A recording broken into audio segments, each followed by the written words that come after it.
Hello and welcome to Faith Matters. This is the programme where we look at Liverpool life through the prism of faith and belief. And our guests today are Reverends Jean Flood and Chris Daniel McKeague from Mission in the Economy. Now, I think it was Bill Clinton in one of his presidential campaigns that used the slogan, "It's the economy, stupid." And again, in the forthcoming election campaigns, the major issue that the parties appear to be campaigning on is the economy. So the economy is important. And your mission in the economy, tell us a little bit about Mission in the Economy, how you started, how long you've been going, and what is it you do? Well, Mission in the Economy is an ecumenical organisation, which means that we work on behalf of all the mainstream denominations, and we work across the Merseyside area. And the way that our remit really is to engage with the business community, to build bridges between the business community and the faith communities.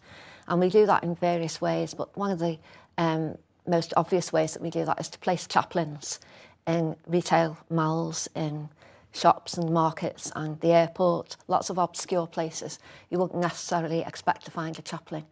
And they build relationships across the spectrum, from people working on the shop floor right up to the management, provide a listening ear for problems at both ends of those spectrums, and just, serve the people as best we can in the name of God.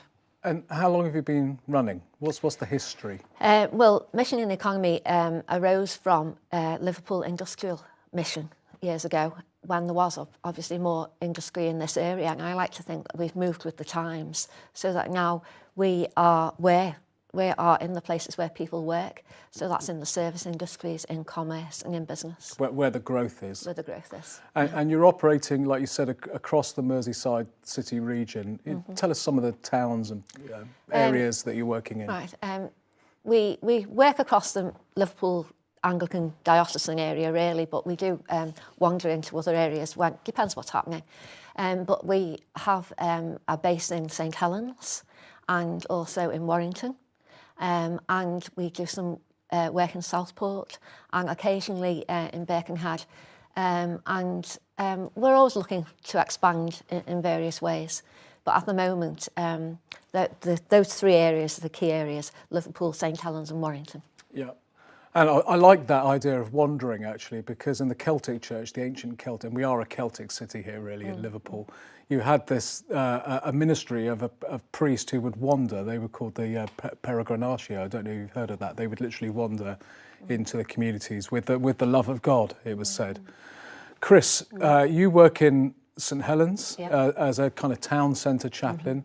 Yes. Tell us some of the issues there. What is it you do there? How do those issues in St Helens differ from those perhaps in the city centre where Jean is based? Okay, well, there's quite a bit of wandering involved. I'm part-time based in St Helens Town Centre. A lot of what I do is about relationship, really. So it's about meeting people, talking with them, listening. A lot of listening to people, and trying to sort of be Jesus in that context, really. So there's a lot of sort of being alongside people. I spend a lot of time in the market. That's one of my key roles. And what kind of market is it there? It's a great market, St Helens, if you've never been. It's really good, quite diverse. Have to get down there. Yeah, you will. Do a plug for the market. I've got a lot of different sellers. You've got haberdashers, there's a fishmonger, I think there's a bodybuilders, and everything you'd expect. School uniform shop. We've got a little bit of everything. Sort of a beauty section as well. So it's quite diverse. So I spend quite a lot of time there, sort of starting to get to know people, and we've got a prayer stall there as well. And what do you do? How does that work? Well, it was just an idea for something to do in Advent before Christmas, and to invite people to pray. We were offered, a unit to be a presence in the market, so we decided to have a prayer stall. So we've just sort of set something up which feels hopefully quite prayerful. We have a bit of a theme. We have volunteers that man it on a Thursday now quite regularly, and so we invite people to come and light a candle if they want to. And people do that? Yeah, they do. It's interesting that. We have a board up. At the moment, we had a tree at Christmas for people to put prayers on. At the moment, we've got sort of a board on the wall and invite people to write on Post-it notes and stick them up. And I mean, I didn't know whether people would use it, but we leave it open in the week, and when we come back, there's more prayers And on so the board. do you think people are more open and willing to sort of pray in that sort of setting perhaps than going to a church? What do you think? I think maybe there's an element of that. It's very accessible because it's an ordinary stall, so it's open on two sides, so people can literally wander through. It's great for access. We had a lady the other week who we opened at 10 and she came and she said, I came early and you weren't here, and she comes in an electric buggy and rides right up to the candles, and she's just at the absolute right level and was able to light a candle and then write a prayer, and it was a powerful moment really of it's accessible, it's church without threshold, and church without walls. I mean, that's what Jesus did, didn't he? I mean, Jesus went out into he didn't really stay in religious buildings. No, that's right. He was out in the community with the people, and he Oh, was yeah, out with absolutely. traders, and He went out into the marketplace. he did. He was in the marketplace. That's what we do, yeah. Now, you're, Jean, you are the coordinator for Mission in the Economy right across the area, but you have a specific role in St John's, the iconic St John's Market. Tell us a little bit about that market, because it's an international market, that, isn't it? It is. It's perhaps not as international as it used to be, unfortunately, because market trade has been, really badly affected by the economy, by the recent changes in the economy, and particularly in Liverpool, when we've had new developments at Liverpool 1, and that has all impacted on market trade. So, but we have had traders from across the globe, Filipinos, from Ghana, China, Ireland, even Manchester.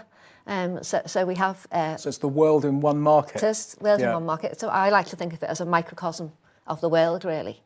And it's a great place because you have this mix of people that have that love for the market in common, really. So they're like a big family, quite dysfunctional at times, but, as most families are. But they really care for their customers. So there's lots of regular customers that come and will spend the whole day in the market several times a week, and can do that there. Traders, they're friends of the traders. You find some of the customers looking after stalls for traders while they go off for a cup of tea, various things like that. Amazing. Personal service that you wouldn't get in some of the slicker shops, shall I say. So there's a huge social value in the market, although it might not show up on a profit sheet, on a balance sheet that way. If the market wasn't there, lots of people would suffer socially from the loss of it, really. And what do you do similar to Chris? You kind of wander around? And, I wander around, yeah. We call it, we're wandering with intent, God's intent. So we don't have a particular space permanently in the market, but we do arrange things at suitable times. So we always have a memorial service, a remembrance service. At Christmas, we've had lots of different events to mark out special occasions for people and to raise awareness of what those seasons are really about. And that's much appreciated by all the traders and customers in the market, whatever faith and religion and they people are. take part. People take part and they're very welcoming and respectful of people who honour their religion in that way, who take their faith seriously. Now, I was told that, years ago, if a priest was to walk through a market in Liverpool with an empty bag, that when they came out the other end, the bag would be full of vegetables. And does that kind of thing happen to you? You ever given any nice gifts or anything like that? I have been given the occasional gift, but sadly, in the market now, there is only one fruit and vegetable shop. Oh, is there? Yeah. And there's still several butchers. But, the trade has been so hard that there's been a decline in the diversity, I think, really. But plans are afoot to change that and to make St John's Market into a destination market. What does that mean? In that it will attract tourists and visitors to the city. Right, okay, yeah, I've got you. It's got huge potential for that to happen because it's in a quite key position opposite the main railway station, in between two train stations, actually. There's a great atmosphere. There are lots of banter in there and things that you can't really buy anywhere but in a market. There's a stall there that you can have your own coffee beans ground. There's a haberdashery. Chris mentioned that actually the same company have a haberdashery stall, which is Very popular because, Yeah. of course, craft is reborn now. The Yeah. craft is becoming much more And that, of course, is a consequence probably of the economic situation where people having to make things again. You finding that in St Helens a similar kind of thing going on?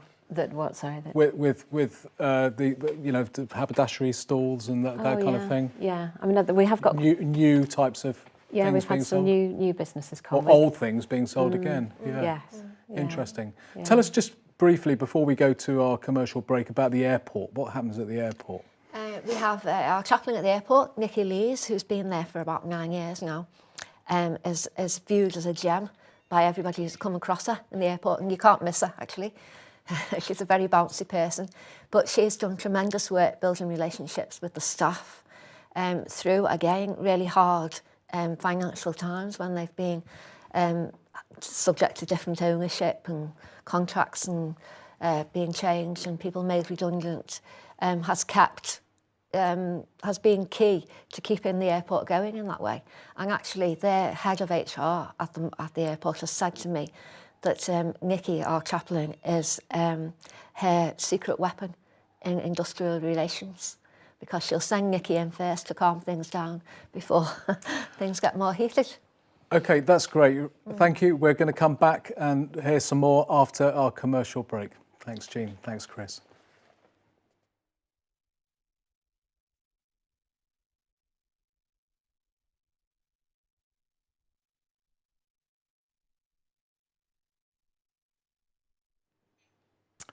Welcome back to Faith Matters and to our guests, Jean and Chris from Mission in the Economy.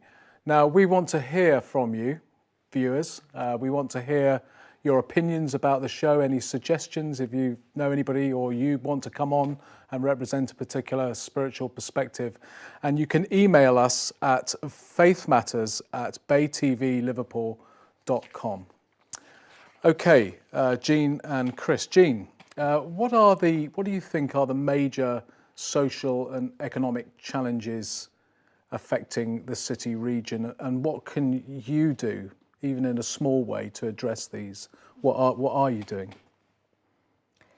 Well, I think that one of the things that we do that might help, and we pray helps, is that we have networking events, both in Liverpool City Centre and in St Helens and Warrington, where we bring the movers and shakers, if you like, face to face with the faith communities and also people on the ground, because particularly in the market, the recent economic climate has really impacted. So we get both ends. We get people that are on benefits and suffering from the effects of the bedroom tax, for instance, or even if they're not actually directly affected, are fearful of the future, if that can happen now, what's to come, really.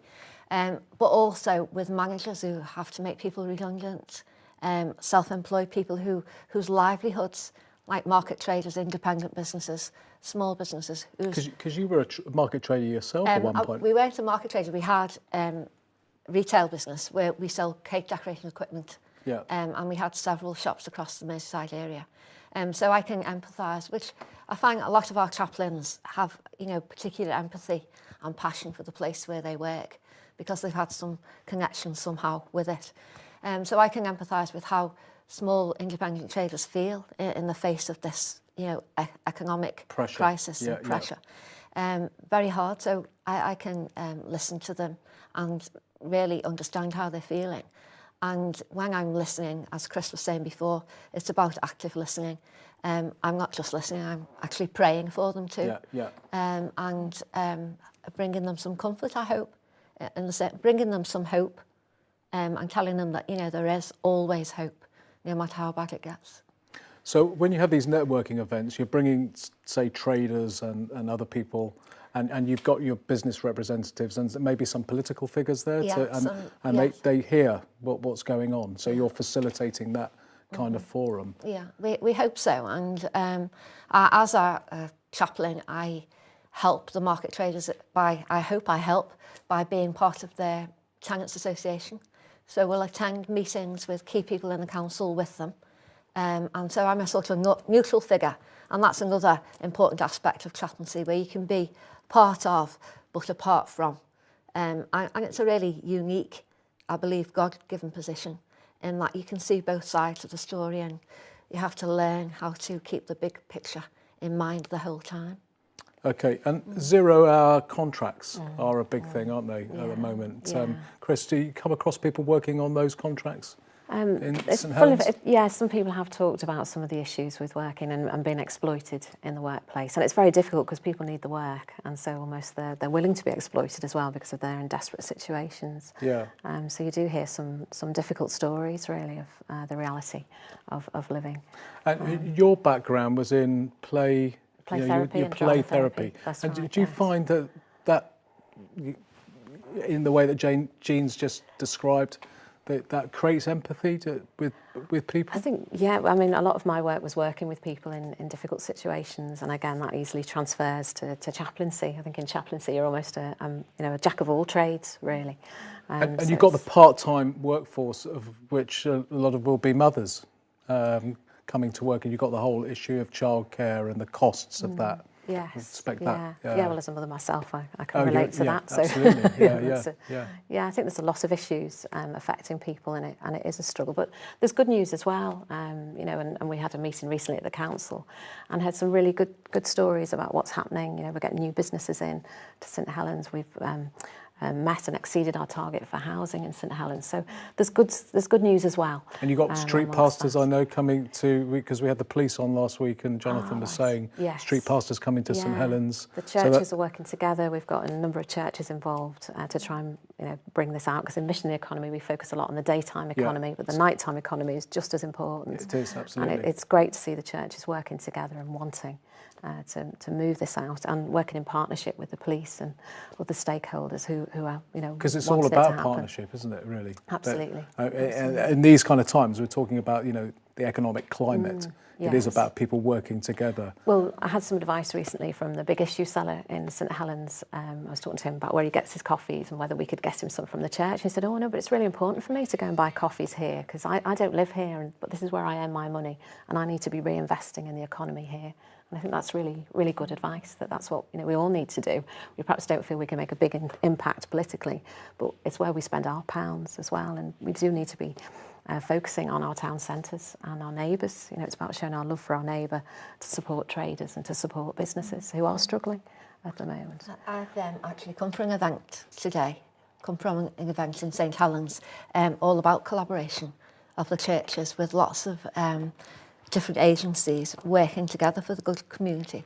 Stay at home project for the elderly, families for children project for children who might be a family in crisis position for even very short time, an hour or so, looking for people that will look after those children just on a short-term basis, and lots of other collaborative possibilities for the churches to become engaged in, and also good for us as chaplains, because a lot of our work we come across people in great need, so it's useful to have the knowledge of agencies and people that you can signpost them to, knowing that they will get the help they need.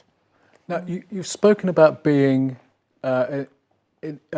cross-denominational and interfaith. You're moving towards that, being an interfaith organisation. Now, we live in a time when there's a lot of tensions or perceived tensions around interfaith kind of issues. And what do you think you can do as an organisation, and what are you doing on the ground to address those kind of issues within the workplace, within the marketplace? Well, for instance, in the market, 50% of the traders are British Asian, and as I was saying earlier, they have great respect for people who honour their religion. So I've never had any problems at all. I am challenged, and that's not a bad thing. No. On occasion, and I quite enjoy the challenge.